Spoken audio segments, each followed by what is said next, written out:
You're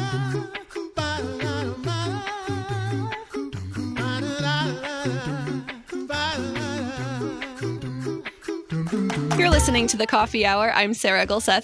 I'm Anne Gonzalez. Thanks to Concordia University, Wisconsin for your support of The Coffee Hour. You can find out more about Concordia University, Wisconsin at cuw.edu. Live uncommon. Anne's joining me in studio again today, which means we're talking about some short-term mission opportunities. Super exciting. Anne, you are the manager of short-term mission training and engagement with LCMS International Mission. Thanks for joining me again. It's great to be here again.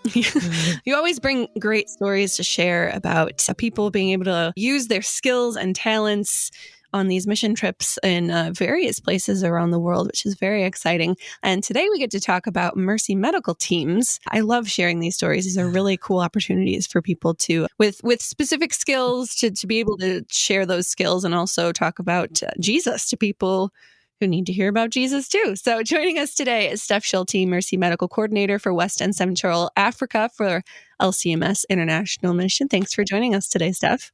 Thanks for having me. And also David Watt, a volunteer a few times over for Mercy Medical Teams, most recently to Sierra Leone. Thanks for joining us today, David. Thanks for having me. Now, Steph, where are you right now? I am in Brazzaville, the capital of the Republic of Congo, which is in Central Africa. Very cool. So you are joining us quite remotely while you're deployed on the field. Very cool. Awesome. And we'll talk about what you get to do there in a little bit. But first, we want to share David's story or stories, quite possibly, about his service as a volunteer with Mercy Medical Teams. David, what first got you interested in serving on these Mercy Medical Teams? Well, that's actually an interesting question. When my grandparents passed, my mom inherited a little bit of money. And it was right when my sister and I were finishing up college. So she kind of wanted to do a vacation before we kind of went our separate ways and, less time to see each other. So we went through a radio station near us as a Christian radio station. She heard about an opportunity to go to China and help out at a special needs orphanage. And so, it was pretty cool. So we went there and I really enjoyed it. It kind of lit a fire in me. And I just started searching for other ways to do overseas help. And happened across the Mercy Medical Teams and really enjoyed the first one. So I kept coming back. Now, David, what is your medical background? So I've been a paramedic for close to 10 years now. So for the first several years of that, I worked on an ambulance transporting to the hospital, obviously, and then got hired about 7 years ago full-time on a fire department. So I still use my EMS skills, but not as often as when I was on the ambulance. Sure. So you don't have to necessarily be a doctor or a nurse to be on an MMT, right?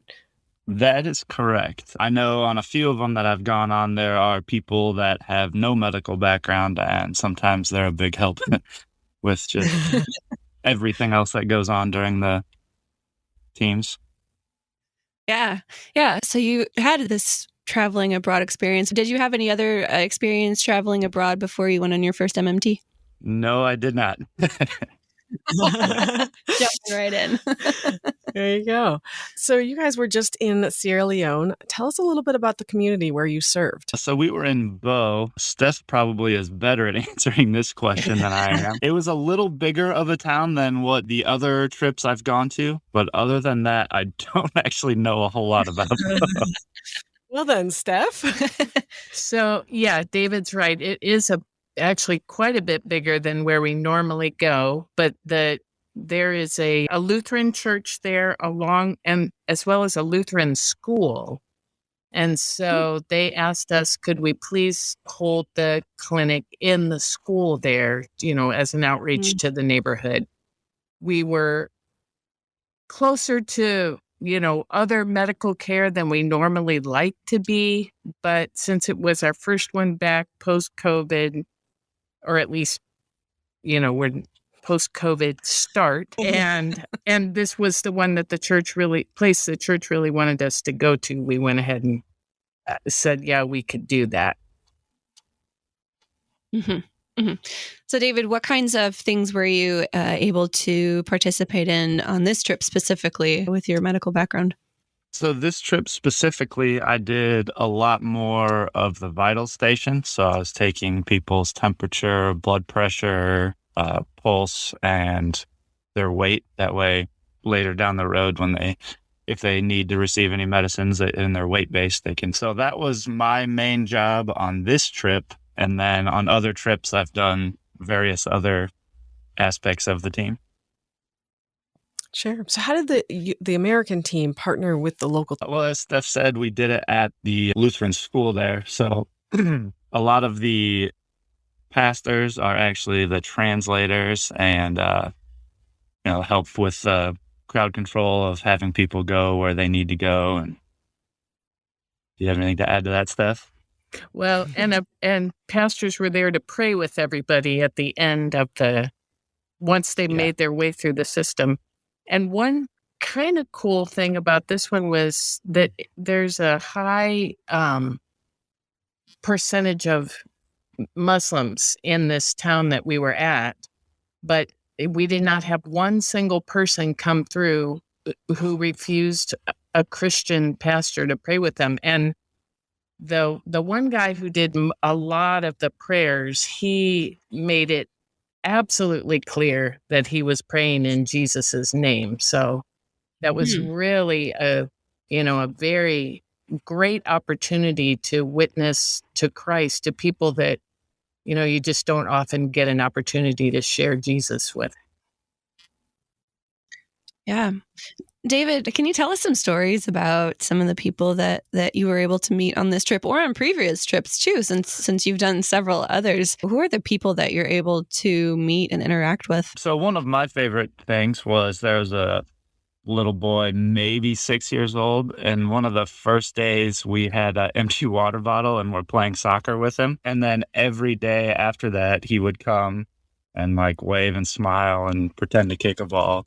So it was that was fun for me. It's always fun interacting with the little kids there because they're always so happy and willing to play. And then one of the team members, how do you pronounce her name, Steph? Rugiatu. Okay, yeah. But one of my favorite parts of the MMTs is typically before the team starts their care for the week, we do kind of the pastors talk, and then they usually sing a song, and the songs that they sing there are among the best part of the trips, in my opinion.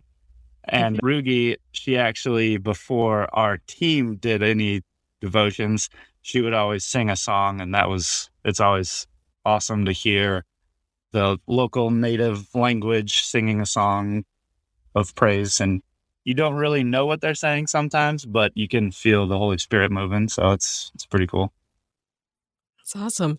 Can you tell us a little bit more about the Leonian medical team that you worked with, your kind of parallel counterparts? Yeah, the Leonian team, unlike some of the other ones, they were really, really knowledgeable and very great. So we had several nurses, or the community health officers, I believe they call them, that would do a lot of the prescribing. And then we had one nurse and one pharmacist that did a lot of the explanation of the drugs. So, yeah, they were So you've mentioned pretty good team. Yeah. You've mentioned that this team, well, both of you have mentioned that this team experience in particular is a little bit different than previous ones. What were those experiences, your previous experiences like? Can you describe some of what went on in those previous MMTs that you've been able to? Yeah, so they're all very similar. It's just on a few of the trips, the local medical team maybe isn't as well trained. So sometimes it feels like the American nurses have a larger role to play, where I feel like in Sierra Leone, they were very on top of the game, and we didn't necessarily need to be there at all. They were great at the medical care side of things. So I don't know, Steph probably has a better answer to that. I agree with what David is saying. This team, we has worked with us now at all 3 times that we've come to Sierra Leone. And they really are a strong team. They work well together. They work well with the Americans. And one of the people that I most appreciate is our pharmacist. His name is Charles. He's very tall, and he just is so careful. He takes his time with each and every patient, which means that, he's the slowdown in the process, but it is 100% worth it, because he gives every person he talks to an opportunity to ask questions. I don't want to take over for David, but one thing that was different because we were in the city was people that we saw, they did have some access to other medical care, but so many of them came through and said, well, the doctor told me to take this medicine, but I have no idea what it's for or why I'm taking it. And so Charles and then Stephen, another CHO, was able to periodically help. And actually all the CHOs, they did a lot of education. Like, okay, your doctor prescribed this medication. You need to take all of it. You need to do it at this certain time. And this is what it's treating. And so I was really happy about that they were able to provide a lot of education, because that doesn't often happen in the local medical setting. We have more to talk about with Mercy Medical Teams. We need to take a quick break. We'll be right back. You're listening to The Coffee Hour. I'm Sierra Leone. I'm Anne Gonzalez.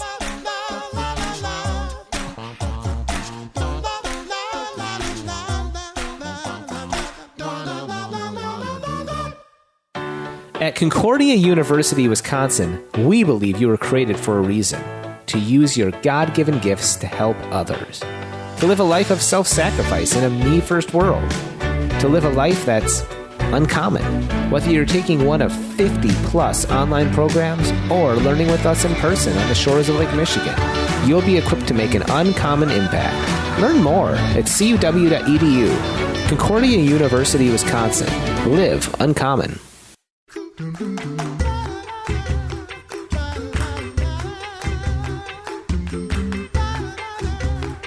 Welcome back to The Coffee Hour. I'm Sierra Leone. I'm Anne Gonzalez. We have Steph Schulte, Mercy Medical Coordinator for West and Central Africa, and David Watt, volunteer for the Mercy Medical Teams to Sierra Leone, among others, joining us today, sharing stories about these Mercy Medical Teams and how they are able to serve in these communities. And before we went to break, Steph, you were explaining a little bit about the specific medical access that people have in Sierra Leone. Can you give us a broader picture of these Mercy Medical Teams and where they generally occur in the West and Central Africa region? Sure. In general, we have 2 priorities that we ask the churches to meet, because the churches choose where the clinics are going to happen. And we ask them to choose a place that has a Lutheran church already established and is preferably like 5 to 10 miles from the nearest other medical care, because we really don't need to be, duplicating other efforts of people in the area. But we definitely want it to be near a Lutheran church, because that's the goal of these Mercy Medical Teams is, yes, to provide good care and to help people receive medical care, but also to connect them to the local Lutheran church.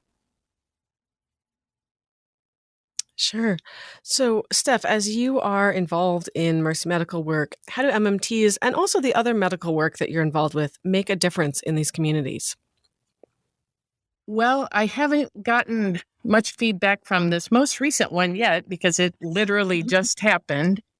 But other MMTs that we've had, I've heard back from the churches that one place they were able to start a training center that had not been there before because of the increased interest expressed in the church. Several others have talked about lots of people from the community starting to attend worship because they'd gotten this exposure and seen the mercy shown by the local church, because we always let people know this is the Lutheran Church. They've invited us here. They have made it possible for us to be here. So this is their outreach to you. Why is it so important to have this kind of unique opportunity in these communities to connect sharing the gospel and telling about Jesus with these medical opportunities?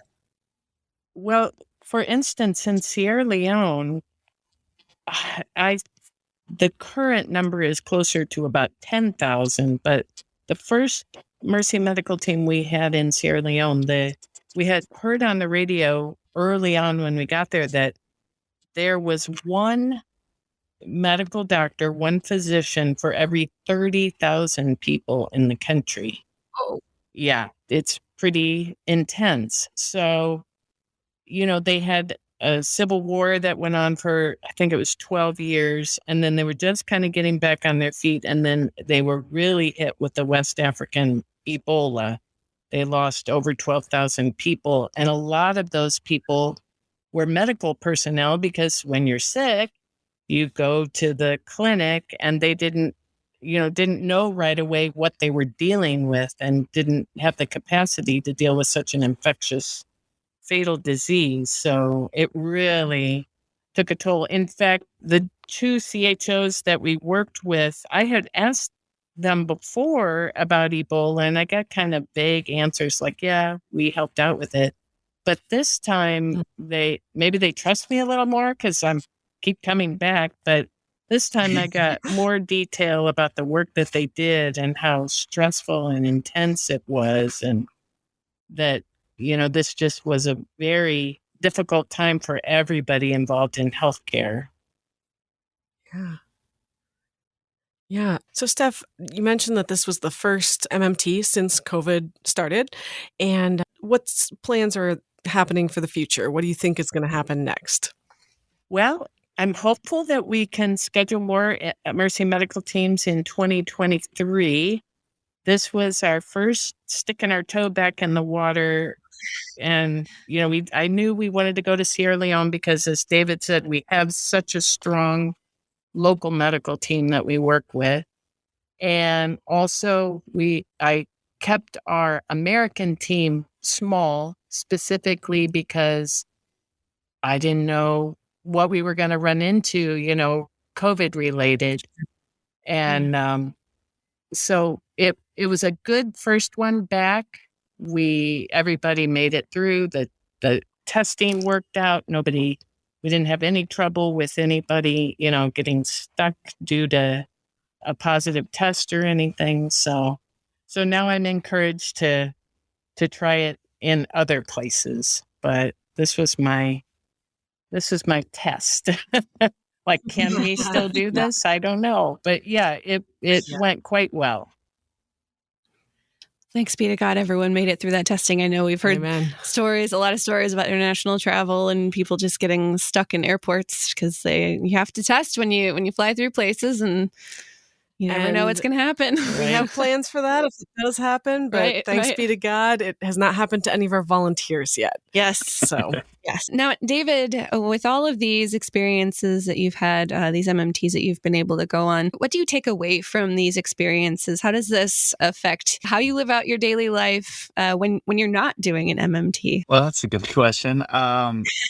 It's kind of like the iron sharpens iron thing. So it's a very exhausting week just from the work that you're doing and how hot it usually is. But at the same time, it's like spiritually reviving to where you know, at least the ones I've been on, we usually do a morning and an evening devotion. And, obviously you're with missionaries who are probably the sharper end or the stronger end of the iron, to where it's just, it's very spiritually uplifting through the whole week. And so you come back kind of with a revived sense of, we can do it over there. I'm sure I can, live how I'm supposed to over here. And yeah. And then being able to share with other people who maybe otherwise, at work, things like that. If you go to Africa for 2 weeks, people are going to ask you how that was. but Mhm. they're not going to just ask you, so how do you believe in God or whatever? But if with the Africa trip, people bring that up, and then it's an easy segue to start talking about, religion and your beliefs. Yeah, that's awesome. So, Steph, looking towards the future and God willing, more MMTs next year, who can serve on a Mercy Medical team? Do you have to be a medical provider? Tell me more about that. No. And David mentioned that we frequently have non-medical people, and they are often a very big help with, we can teach you how to take vital signs. I've got a little chart for any non-medical people. Like, if you have this vital sign, this isn't good. Take this person right away to a nurse or a provider. But this, everybody was medical on this team, so I didn't have to pull out my chart. But so vital signs, they can definitely help with, just directing people where to go, crowd control, praying with people. There's just plenty of things that non-medical people can do. But we are also always looking for medical people as well, because we didn't have too many quote unquote emergencies at this particular MMT, but we have had them in the past. And so it's nice to have, enough medical people around from both sides of the Atlantic to be able to deal with any kind of medical emergency that might come up. Mm-hmm. So what about, like, if you're not a doctor, you're not a nurse, you're not a paramedic, but you're in some other medically related field, maybe you're a pharmacist or a physical therapist or something like that. Do those folks have a place on Mercy Medical teams? Yeah, a pharmacist definitely would be a lot of help, because, like I said, pharmacy is where we get backed up quite a bit. And they would be an awesome check for, to make sure we're getting the right meds to the right people. They would be very good at that. And physical therapist, we haven't had any teams that I've been on, but I could very easily see them doing a lot of education with people, because you do see people who have difficulty walking for whatever reason, past injuries, or difficulty with, being able to use their hands and arms and things like that. We had you see guys coming. We had a guy that was carried up by, I'm assuming, someone in his family, like an adolescent. An older gentleman got carried up because his hip had been knocked out of the socket, out of joint. And so obviously he needed some further medical care, but also I think a physical therapist could have given him some exercises to avoid something like that happening in the future. Sure. Yeah. And I would love to have a statistician come. Oh, Put my little plug in, because we like to make a report to the local medical establishment. Like, we saw this many people who had malaria, this many people had, pneumonia or upper respiratory issues, stuff like that. So that would be very helpful to have somebody whose job was just to come and count everybody and what was going on with them. Very. And so even if you're not a medical professional, you may very well have skills that would be put to very good use on one of these Mercy Medical teams. That's what I'm hearing right now. Indeed. And while we don't have Mercy Medical teams on the schedule yet, we do have other opportunities to serve internationally. So if you have an interest in serving internationally, we have a place for you. Go to servenow.lcms.org to check all of those current opportunities out. Yes. And when MMTs are scheduled, Lord willing, for 2023, those will also be available at servenow.lcms.org. That is true. That is very true. All right. Well, we're all out of time. This has been great. I love learning about these stories and how y'all get to serve people in these Mercy Medical teams. Steph Schulte, Mercy Medical Coordinator for West and Central Africa for the LCMS Office of International Mission. Thanks so much for joining us again on the Coffee Hour. Yeah, my pleasure. And David Watt, volunteer for Mercy Medical Teams. Thanks so much for joining us today. Yeah, thanks for having me.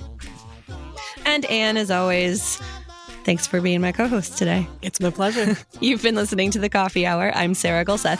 I'm Anne Gonzalez.